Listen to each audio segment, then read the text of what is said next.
Hey guys, good morning. This is CMA Pradeep Dani and welcome to my channel. So guys, अपने 12th की macro economics का आज हम start करने जा रहे हैं chapter 5 banking, commercial bank and the central bank. यानी बैंक से रिलेटेड कितने टाइप के बैंक होते हैं इंडिया में, उनके क्या क्या फंक्शंस होते हैं, कुछ स्पेशल टर्म्स, बड़ा मजा ही आएगा। ये जनरल नॉलेज या हमारी नॉलेज के पर्पज से भी अच्छा है और 12th की एग्जाम क्लियर करने के पर्पज से भी काफी इंपॉर्टेंट है। ओके गाइस, तो हो सकता है कि ये दो लेक्चर में भी चैप्टर फिनिश हो जाए, क्योंकि कुछ जान है नहीं, मजेदार चैप्टर है। नॉलेज लेने के लिए आराम से बैठ के बस सुनते जाइए, चीजों को सुनने वाला काम तो ज्यादा है। हो सकता है 2 या 3 लेक्चर में ही फिनिश हो जाए। तो आज इसका पहला लेक्चर है। गाइस, इंडिया में ना दो तरह के बैंक्स हैं। आपको एक होता है कमर्शियल बैंक और एक होता है सेंट्रल बैंक। थोड़ी सी मैं स्टोरी समझा देता हूँ आपको। HDFC हो गया, SBI हो गया, RBI जो होता है ना वो हमारा सेंट्रल बैंक होता है, यानी बैंकों का बाप या बैंकों का बैंक। सेंट्रल बैंक RBI होता है। इंडिया के केस में आरबीआई का काम होता है जितने भी छोटे छोटे कमर्शियल बैंक होते हैं, like SBI, state bank of India, PNB, HDFC, ICICI, Kotak Mahindra, yes bank हो गया, और भी बहुत सारे बैंक है, IDFC बैंक हो गया, HDFC, ICICI, PNB, है ना। तो ये होते हैं कमर्शियल बैंक। और इन बैंकों पर कंट्रोल कौन रखता है? आरबीआई रखता है, वो होता है हमारा सेंट्रल बैंक। तो दो तरह के बैंक है दोस्तों, एक होता है अपना कमर्शियल बैंक और दूसरा होता है सेंट्रल बैंक। कमर्शियल बैंक का मतलब अभी हम समझेंगे छोटे मोटे हैं, जो जो लोगों का डिपॉजिट, यानी जो लोग पैसा अपना जमा कराना चाहते हैं उनके पैसे को अपने बैंक में रखता है, बदले में लोगों को लोन देता है फर्दर। लेकिन सेंट्रल बैंक का काम होता है कि वो निगरानी रखता है कि कमर्शियल बैंक घपला तो नहीं करा, इसलिए आरबीआई का काम ज्यादा इंपॉर्टेंट हो जाता है। आपने देखा था नीरव मोदी के केस में, नीरव मोदी इंडिया का काफी सारा पैसा पीएनबी बैंक से लेकर भाग गए थे। विजय माल्या एफबीआई का कितने हजारों करोड़ का पैसा जो है लेकर भाग चुके हैं। तो इसीलिए आरबीआई की जिम्मेदारी बन जाती है कि गरीब लोगों का भूख पसीने की कमाई का पैसा है और वो पैसा ऐसे ये लोग ले जाते हैं। दोस्तों, ऐसा नहीं होना चाहिए। तो आज हम यही चैप्टर में पढ़ेंगे।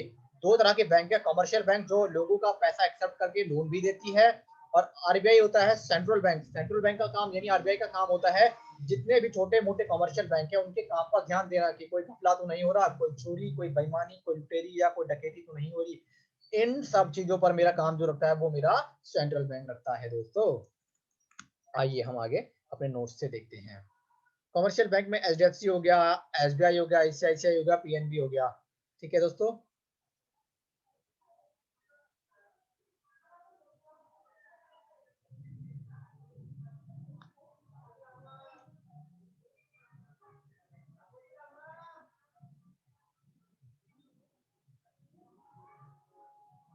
फंक्शन एक्सेप्ट डिपॉजिट, तीन तरह के अकाउंट खुलाता है ये हमारा commercial bank. Current account, saving account, deposit. Current account पे 0%, सेविंग पे 4 से 6, डिपॉजिट पे 6 से 10। काम क्या होता है कि या तो एक्सेप्ट करेगा डिपॉजिट को और लोन दे देगा, शॉर्ट टर्म के लिए लोन देगा, लॉन्ग टर्म के लिए लोन देगा, ओवरड्राफ्ट देगा, क्रेडिट कैश क्रेडिट देगा, और क्रेडिट क्रिएशन पढ़ेंगे आगे, वो देता है, और अदर फंक्शन होते हैं कुछ। वहीं अगर बात करो सेंट्रल बैंक की, तो आरबीआई क्या है? अपेक्स बॉडी है who control the function of commercial bank. यानी आरबीआई का केवल एक काम है कि नजर रखना कमर्शियल बैंक पर कि कोई बेकार का पैसा तो नहीं दे रहे, कोई बेकार का पैसा तो नहीं जा रहा सरकार का। कमर्शियल बैंक का प्रॉफिट कमाना पर्पस होता है, जबकि इसका होता है कि बैंकों पर नजर रखना, लोगों की भलाई करना।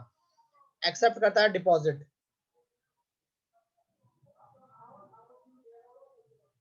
है ना। क्या नाम है दोस्तों, कुछ एग्जांपल देते हैं हम। मान लीजिए कि क्या मतलब कि अब आप देखना कि जरूरत क्यों पड़ी, आरबीआई की जरूरत क्यों पड़ी, आरबीआई की जरूरत क्यों पड़ी, एक एग्जांपल से समझते हैं। ए नाम का एक व्यक्ति था जिसने डिपॉजिट कर दिए 10,000 एचडीएफसी में। ठीक है, ये देखो डिपॉजिट कर दिए इसने 10,000 में। अब क्या होता है कि बैंक के पास मान लीजिए डिपॉजिट है।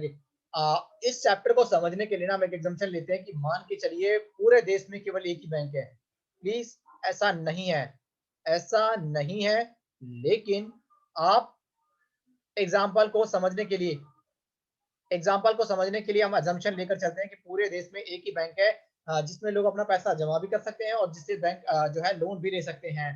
तो मेरे में तो क्या था, ए ने डिपॉजिट कर दिया 10,000 एचडीएफसी में और पूरा लोन क्या कर दिया, ए ने दे दिया बी को, क्योंकि आरबीआई का कंट्रोल नहीं था। तो ए ने क्या किया, 10,000 में पूरा लोन दे दिया। इसको मान लो 3% का ब्याज देता था और इसे लेता था मान ली 10% ब्याज। अब होता क्या था, मान लीजिए 10,000 इसने डिपॉजिट कर दिया, पूरा का पूरा लोन दे दिया।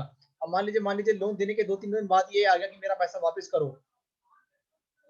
तो है ना। तो क्या होगा, अब बैंक के पास तो पैसा नहीं है, इसलिए आरबीआई ने क्या किया, आइए कॉमर्शियल बैंकों का, आ भाई आज एचडीएफसी आजा, ए ने डिपॉजिट किया 10,000।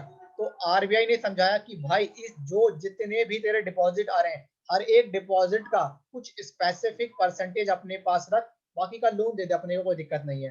एक स्पेसिफिक कर। एक एजम्पशन तो हमने पहली मान के चली थी कि मान लीजिए देश में केवल एक ही बैंक है, ऐसा संभव नहीं है दोस्तों। इस चैप्टर को समझने के लिए हम समझते हैं, आप इस कंसेप्ट को समझ गए तो आप समझ जाएंगे कि मैंने ऐसा क्यों बोला था। दूसरी एजम्पशन ये भी मानी जाती है कि मान लीजिए मैंने अगर 10 लाख रुपए अपने बैंक में जमा करा दिए, तो ऐसा कभी नहीं हो सकता कि मुझे इमीडिएटली 10 लाख की जरूरत हो। ये माना जाता है कि लोग उसका ना कुछ परसेंटेज निकालेंगे पूरे साल भर में। तो अब एग्जांपल को, दूसरे एग्जांपल को समझते हैं। ए ने डिपॉजिट कर दिए 10,000 रुपए एचडीएफसी में। आरबीआई ने एचडीएफसी को बोला कुछ स्पेसिफिक परसेंटेज, अपने एग्जांपल को समझने के लिए मान लीजिए हमने बोल दिया 20%।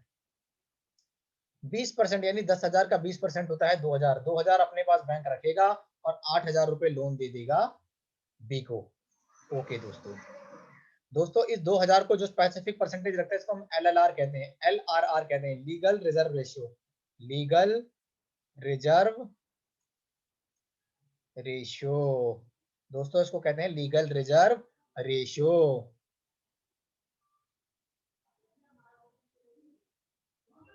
और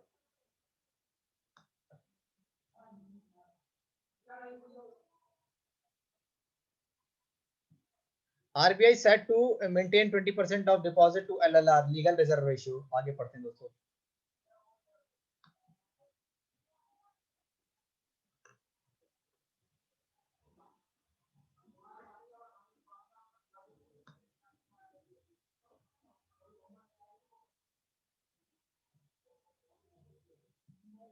तीसरा एग्जांपल समझते हैं। ए ने डिपॉजिट करे, क्या नाम है उसका, ए ने डिपॉजिट करे, ए ने डिपॉजिट करे मान लीजिए एचडीएफसी को 10,000 रुपए। तो आरबीआई ने क्या बोला था कि कुछ स्पेसिफिक परसेंटेज, हमारे एग्जांपल में 20% यानी 2,000 रुपए इसने अपने पास एलआरआर में रख दिया, और कैन गिवन लोन टू 8,000 इसने बी को दे दिया। अब 2,000 थे। अब पता हुआ क्या था दोस्तों, स्टार्टिंग में तो बात सही बन गई थी कि बैंक जो था वो 2,000 रुपए रख लेता था। लेकिन हुआ क्या था, होता क्या था कि कई बार क्या होता है कि ना, जैसे मान लीजिए उसको पूरे 10,000 की जरूरत थी बी को लोन की, तो बी क्या करेगा, बैंक को ना लालच दे देगा कि मैं तुझे ज्यादा परसेंटेज और दे देता हूँ, मुझे पूरा का पूरा 10,000 दे दे। सरकार आरबीआई कहाँ देख रही है, 2,000 रुपये भी मुझे दे दे, क्यों एलआरआर में रख रही है, तुझे मैं परसेंटेज दूंगी मोटा, तो कमाई कर। बैंक दोस्तों, बैंक लालच में आ जाता था और बैंक जो था वो दे देता था। बैंक लालच में आता था और दे देता था। तो अब होता क्या था, बैंक क्या था, लालच में आता था और देता था। अब ये 2,000 रुपए जो कि आरबीआई ने इंस्ट्रक्शन दी थी कि भाई अपने पास रखो, ताकि कोई पैसा अगर तुमसे मांगने आए, जिसने अपना पैसा बैंक में डिपॉजिट किया, उसको अगर जरूरत पड़ी और वो आपसे पैसा लेने आए, तो मेरे दोस्तों बैंक जो है एचडीएफसी बैंक उसको दे सके, अगर वो जब भी आया है। लेकिन ये क्या था कि एचडीएफसी को खुजली होती थी। ये क्या कर देता था, दो ज्यादा बैंक कमाने के चक्कर में ये पूरा 2 दे देता था, 8 तो दे ही दिए थे, इस 2,000 को भी देता। अब आरबीआई को समझ में आ गई ये बात है। आरबीआई ने कहा ये मानेगा नहीं, हमने समझाया लेकिन नहीं माने। आरबीआई ने कहा अरे भैया हम आरबीआई हैं भैया, हमें ध्यान रखना है। अब आरबीआई ने आगे से बोल दिया कि इस 2,000 का भी कुछ स्पेसिफिक परसेंटेज, यानी इस 2,000 का भी 1,800 मान लीजिए हम रखेंगे, और बाकी का आप 200 रुपए रखिए। आप 200 रुपए में से, ध्यान रखिए एग्जाम्पल के लिए, 200 रुपए 200 करोड़ भी हो सकते हैं। आप एग्जाम्पल की छोटी छोटी अमाउंट को समझने के लिए, तो ये 200 रुपए कमर्शियल बैंक के पास रहेंगे, बाकी 1,800 रुपए आरबीआई के पास रहेंगे। अब होता क्या था, मान लीजिए अब इसके पास 200 रुपए ये दे नहीं सकता। चलो मान लेते हैं 200 दे दिया, फिर कोई मांगने आ गया और बैंक के पास नहीं है, तो पहले तो आरबीआई पूछेगा कि 200 रुपए क्यों दिए, डांट वांट खाएगा। फिर आरबीआई का पर्पस तो पूरा हो जाएगा ना कि इस 1,800 को अल्टीमेट तो रखे तो उसने कस्टमर के लिए ही थे ना। तो ये था इसका। तो जो ये आरबीआई अपने पास इस पोर्शन को रखता है उसको हम कहते हैं कैश रिजर्व रेशियो। और जो कॉमर्शियल बैंक के पास रहता है एलआरआर का जो हिस्सा, एलआरआर का जो हिस्सा कॉमर्शियल बैंक के पास रहता है वो कहलाता है हमारा एसएलआर, स्टैट्यूटरी लिक्विडिटी रेशियो। और जो लीगल रिजर्व रेशियो यानी एलआरआर का हिस्सा आरबीआई के पास रहता है उसको हम कहते हैं कैश रिजर्व रेशियो दोस्तों।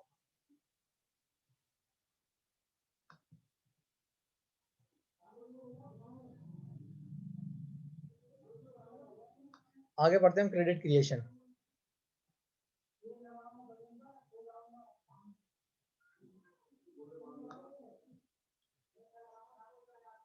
एजम्पशन मैंने आपको पहले बता दी कि हमारी एजम्पशन है कि पूरे देश में एक ही बैंक है और लोग वहीं पर लोन लेते हैं, वहीं से अपना डिपॉजिट जमा कराते हैं। क्रेडिट क्रिएशन कैसे होती है आप समझना, ध्यान से समझना। ए ने अपने 10,000 रुपए डिपॉजिट कर दिया एचडीएफसी को, एचडीएफसी को 10,000 रुपए कर दिए, 10,000 का 20% के लिए 2,000 एलएलआर के नाम से एचडीएफसी ने रख दिए और लोन दे दिया 8,000 को। अब इसने क्या किया, बी ने क्या 8,000 का सामान खरीद लिया किसी और से। मान लीजिए बी ने परचेस के लिए 8,000 के गुड्स फ्रॉम सी। अब सी ने क्या किया कि देश में एक ही बैंक है, सी ने क्या किया 8,000 जो है डिपॉजिट करा दिए बैंक में। अब बैंक के पास 8,000 आगे, बैंक ने 8, फिर वही क्या हर बार करना है, हर एक डिपॉजिट पर करना है इसको, मैंने आपको पहले बता दिया था। इस 8,000 का 1,600 क्या कर दिया, इतना कर दिया, और बाकी जो 6400 था एचडीएफसी ने लोन दे दिया इतना। ऐसे ही अब जिसको ऐसी घूम आएगा, मतलब ये 10,000 रुपए ऐसे आएगा, इसको दिया, फिर वो दोबारा बैंक में जमा कराएगा, फिर कोई बैंक से उधार लोन लेगा, फिर वो किसी और से सामान खरीदेगा, जिसके पास डिपॉजिट आएगा वो फिर बैंक में पैसा जमा करेगा।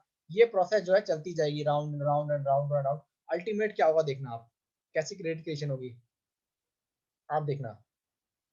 ए ने डिपॉजिट करा 10,000 रुपए, बैंक क्या करेगा इसका 20% एलआरआर के नाम से रख लेगा, बाकी का क्या 8,000 रुपए लोन दे देगा। ठीक है, अभी 8,000 रुपए डिपॉजिट करा देगा बैंक में, बैंक के पास आ जाएगा 8,000। अब बैंक इस 8,000 का 20% अपने पास रखेगा, बाकी 6400 किसी को लोन दे देगा। यानी सी ने लोन लिया, क्या नाम उसका, सी ने डिपॉजिट करा दी 6400, इसका 12%। ये तब तक चलता जाएगा जब तक, ध्यान रखना, जो इनिशियल डिपॉजिट और जो एलएलआर की वैल्यू आपस में जब तक मैच नहीं होती है, यानी एलआरआर बराबर नहीं होता इनिशियल डिपॉजिट के, तब तक ये प्रोसेस चलती जाएगी। जिस भी स्टेज पर अल्टीमेट होगा दोस्तों, ये देखो ना, आप धीरे धीरे करके देखना 10,000 आ जाएगा, ये चलती जाएगी प्रोसेस, मैंने टोटल डाला, चलती जाएगी प्रोसेस। इनिशियल डिपॉजिट और जो हमारा एलएलआर है, जब ये आपस में मैच हो जाता है, तब मेरा ये दोस्तों क्या होता है, क्रेडिट क्रिएशन हो जाता है। तब उस केस में डिपॉजिट कितने होंगे वो देखते हैं हम। इसका ये 50,000 कैसे है, इसका फॉर्मूला है, आपको टेंशन की जरूरत नहीं है। और 50 में से 40 माइनस की तो 40,000 तक का लोन दे सकते हैं। आइए दोस्तों हम फिर देखते हैं, थोड़ा आगे पढ़ते हैं थ्योरी अपनी। मनी क्रिएशन का फॉर्मूला है, इनिशियल डिपॉजिट मेरे केस में 10,000 थी, डिवाइड में 1 में एलएलआर, एलएलआर का रेट कितना था, तो 1 डिवाइड में 20%, 20 डिवाइड में 100, ये 100 ऊपर आ जाएगा, ये 100 यहाँ ऊपर आ जाएगा, तो 10,000 इंटू में 100 यहाँ जाएगा, 20 हो जाएगा, कटेगा आपस में, 0 से 0, 2 पंजे 50,000। तो कितनी क्रिएशन हो गई, 50,000 रुपये। आपने यहाँ देखा भी था कि कितनी डिपॉजिट आए हमारे पास,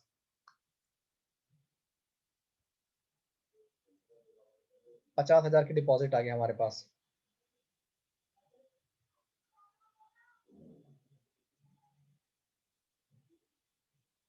ठीक है ना। और एक और चीज देखते हैं हम दोस्तों, ये एक और छोटा सा फॉर्मूला देखते हैं, बहुत ही सिंपल है। एक मनी मल्टीप्लायर कैसे निकालते हैं, मनी मल्टीप्लायर होता है 1 डिवाइड में एलएलआर, 1 डिवाइड में 20 बटे इतना, और क्या नाम है इसका 100 बटे 20 हो गया 5 टाइम्स। और हम कह सकते हैं कि जितना हमारा डिपॉजिट का टोटल बन रहा है, यानी 50,000 डिवाइड में ये इनिशियल डिपॉजिट, तो 5 टाइम्स आ जाएगा। दोनों तरीके से हम कर सकते हैं।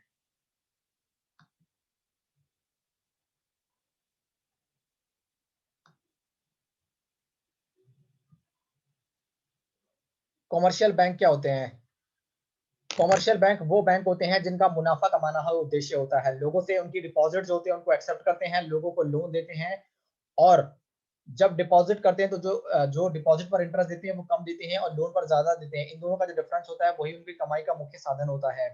देश में बहुत सारे कमर्शियल बैंक है, ठीक है ना, और सेंट्रल बैंक का मतलब इन सभी कमर्शियल बैंक को लोगों की भलाई के लिए जो उन पर निगरानी रखता है वो मेरा सेंट्रल बैंक होता है। इंडिया के केस में सेंट्रल बैंक यहाँ पर आरबीआई है। आइए पढ़ते हैं हम। It is a financial institution which accept deposit and give loan to people with aim of earning profit. Example SBI, PNB, HDFC, ICICI, Kotak Mahindra हो गया, इंडस बैंक हो गया, ये सब बैंक हो गए। Central Bank, it is the apex institution of monetary and monitoring system of country, RBI Central Bank of India। कहने का मतलब है कमर्शियल बैंक पर जो निगरानी रखता है लोगों की भलाई के लिए, अपेक्स बॉडी जो होती है वो हमारा सेंट्रल बैंक कहलाता है। एलएलआर का मतलब हर एक डिपॉजिट पर, हर एक डिपॉजिट जब बैंक के पास, कमर्शियल बैंक के पास आती है, हर एक कमर्शियल बैंक के पास जब जब डिपॉजिट आती है, तो जितनी डिपॉजिट आई उसका एक स्पेसिफिक परसेंटेज जो है ना, उसको वो एलएलआर के नाम से यानी अपने पास रखेगा, और बाकी की रिमेनिंग अमाउंट वो चाहे तो लोन दे सकता है। लेकिन जितनी भी डिपॉजिट होगी, हर एक डिपॉजिट का स्पेसिफिक परसेंटेज क्या करेगा, वो अपने पास रखेगा। तो इस परसेंटेज को हम क्या बोलते हैं, एलएलआर, लीगल रिजर्व रेशियो कहते हैं दोस्तों। LLR is the minimum ratio of the deposit which every commercial bank has to keep as cash reserve। यानी अपने पास हर समय इतना पैसा तो बैंक में होना चाहिए। रीजन क्या है क्यों रखने का? अरे दोस्तों क्यों नहीं दे देता पूरा का पूरा पैसा, जबकि आपको पता है कि लोन पर उसको ब्याज और मिलेगा। लेकिन दोस्तों मान लीजिए सारा पैसा अगर लोन कर दे दिया जाए और जिस व्यक्ति ने अपना पैसा बैंक में जमा कराया, मान लीजिए उसको कभी जरूरत पड़ गई पैसे की, तो बैंक के पास इतना पैसा तो होना चाहिए कि वो दे सके उसको।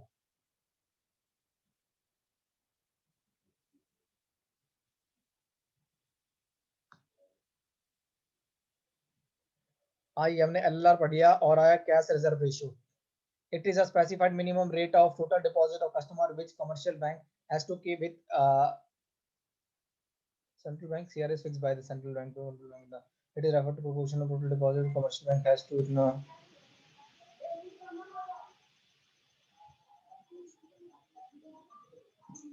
ठीक है, कैश रिजर्व यानी सीआरआर को समझते हैं। क्या होता है कि मैंने बताया था कि हर एक डिपॉजिट पर बैंक को कुछ स्पेसिफिक परसेंटेज अपने पास रखना होगा, जिसको हम कहते हैं L R R, legal reserve ratio. कई बार देखा गया था आरबीआई के द्वारा कि बैंक ना अपनी मनमानी करते हुए एलएलआर, जो पैसा नहीं देना था बाहर, उन पैसे को भी, एलएलआर के पैसे को भी अच्छा खासा मुनाफा यानी लोन पर ब्याज कमाने के लालच में वो उस पैसे को भी दे देते थे, ताकि कस्टमर को फिर दिक्कत आती थी, पैसा मिलता नहीं था उनको। तो अब इसका तोड़ निकालते हुए आरबीआई ने कहा कि सीआरआर यानी जो आपने पैसा हर डिपॉजिट पर अपने पास रखा है, उसका कुछ स्पेसिफिक परसेंटेज हमें दो और कुछ अपने पास रखो। जो परसेंटेज सेंट्रल बैंक यानी आरबीआई के पास रहता था उसको हम कहते हैं कैश रिजर्व रेशियो, और जो कमर्शियल बैंक के पास रहता था उसको हम कहते हैं स्टैट्यूटरी लिक्विडिटी रेशियो। तो दोस्तों पहले लेक्चर में इतना ही है, बेहद ही सिंपल लेक्चर है, ज्यादा कुछ चैप्टर में है नहीं। मैंने बेहद सिंपल नोट्स बनाकर आपको समझाया है। तो प्लीज कोई भी डाउट्स है तो आप पूछ सकते हैं, एक बार हम रिवाइज करेंगे जो आज हमने पढ़ा है।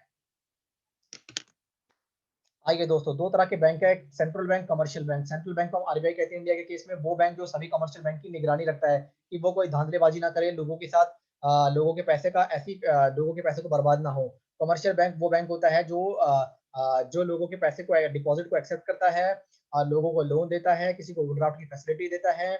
उसका मुख्य उद्देश्य क्या होता है कि जब लोगों को डिपॉजिट पर जो इंटरेस्ट होता है और जो लोगों को लोन देता है उनमें बहुत ज्यादा डिफरेंस होता है, यही की कमाई का साधन होता है। और कमर्शियल बैंक का मुख्य उद्देश्य क्या करना होता है, प्रॉफिट कमाना होता है ना।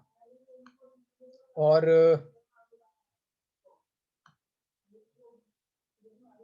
बस मैं फटाफट से बता दे रहा हूँ आज हमने क्या और क्या पढ़ा था। कि क्या होता है कि हर एक बार जब भी डिपॉजिट आएगा बैंक के पास, हर एक बार जब भी डिपॉजिट आएगा बैंक के पास दोस्तों, तो उसका हर एक डिपॉजिट का कुछ स्पेसिफिक परसेंटेज जो है ना, वो बैंक को अपने पास रखना करना पड़ेगा। इसको हम कहते हैं एल आर आर। बैंक जो है ना, कमर्शियल बैंक, इस पैसे को लोन नहीं दे सकता। लेकिन कई बार देखा जाता था कि एलएलआर के पैसे को भी वो लोन पर यानी ज्यादा मुनाफा, ज्यादा ब्याज कमाने के चक्कर में लोन दे देता था। तो आरबीआई को नाराजगी हुई, लेकिन बैंक नहीं समझते थे। क्या करता बैंक, एक बैंक हो, दो बैंक हो, तो उसका तोड़ निकाला। उसने कहा कि एलएलआर के कुछ हिस्से को मेरे पास रखो। आरबीआई ने कहा जो हिस्सा आरबीआई के पास रहता था उसको हम कैश रिजर्व रेशियो कहते थे। बाकी का जो रिमेनिंग हिस्सा था, वो वाला हिस्सा जो था वो कमर्शियल बैंक के पास ही रहता था। इसको हम कहते हैं स्टैट्यूटरी लिक्विडिटी रेशियो। इसका फायदा ये होने लगा कि मान लीजिए सपोज जो एसएलआर का पैसा जो था, या एलएलआर का पैसा जो था, वो लोन के रूप में दे रही थी बैंक। अब बैंक के पास तो कुछ है नहीं, मान लीजिए अचानक किसी ने डिपॉजिट मान लिया, नहीं था, तो उस केस में ग्राहक का भरोसा बना रहे देश पर, देश के बैंकों पर भरा रहे, तो जो एसएलआर, जो कैश रिजर्व रेशियो का जो पैसा अलग से बचा कर रखा हुआ था आरबीआई ने, अब आरबीआई उस पैसे से बैंक को देती थी। तो ये मेरा दोस्तों पॉइंट था। दो तरह के bank, central bank, commercial bank. Central bank RBI है जो बाकी सारे कमर्शियल बैंक पे निगरानी रखता है ना, लोगों की भावनाओं को ठेस ना पहुंचे, उनका पैसा सुरक्षित रहे, आरबीआई इस चीज का ध्यान रखता है। कमर्शियल बैंक का मतलब होता है लोगों के पैसे को डिपॉजिट करना, लोगों के पैसे को डिपॉजिट करना, उनको ब्याज देना, उनको लोन देना, ठीक है ना। और क्या होता था कि ये भी शर्त रखी गई थी कि हर एक डिपॉजिट पर एक specific percentage, pre decided percentage होती है, हर साल ये चेंज होती रहती है। प्री डिसाइडेड परसेंटेज यानी जिसको एलएलआर के हिसाब से हर एक डिपॉजिट का कुछ पैसा बैंक अपने पास रखेगा। कई बार ये देखा जाता था दोस्तों कि एलएलआर के एक पैसे को जो कि लोन देना मना था, लेकिन कई बैंक मोटा मुनाफा कमाने के चक्कर में देते थे। इससे आरबीआई नाराज हुआ। आरबीआई ने कहा कि अब इस एलएलआर के दो हिस्से होंगे, एक हिस्सा जो मैं अपने पास सुरक्षित रखूंगा और एक हिस्सा जो बैंक, कमर्शियल बैंक के पास रहेगा। जो हिस्सा कमर्शियल बैंक के पास रहता था उसको स्टैच्यूटरी लिक्विडिटी रेशियो कहते थे, और जो यानी एसएलआर, और जो आरबीआई के पास रहता था उसको सीआरआर, कैश रिजर्व रेशियो कहते थे। अगर मान लीजिए गड़बड़ी करता था एसएलआर की अमाउंट से और तब अगर कस्टमर को परेशानी होती थी, तो अपना कैश रिजर्व रेशियो का जो अमाउंट आरबीआई ने लिखा हुआ था उससे वो कस्टमर की डिपॉजिट का जो कस्टमर पैसा मांगता था तो वो देता था। तो दोस्तों बेहद सिंपल और बिल्कुल सिंपल लैंग्वेज में मैंने इसको समझाया है। कोई भी अगर फिर भी डाउट है आपको तो आप मुझसे कमेंट सेक्शन में पूछ सकते हैं। फेसबुक इंस्टाग्राम पर फॉलो कर सकते हो, और अगर वीडियो पसंद हो तो please like and subscribe the channel. तो मिलते हैं दोस्तों अगली वीडियो में। Okay, thank you so much, bye.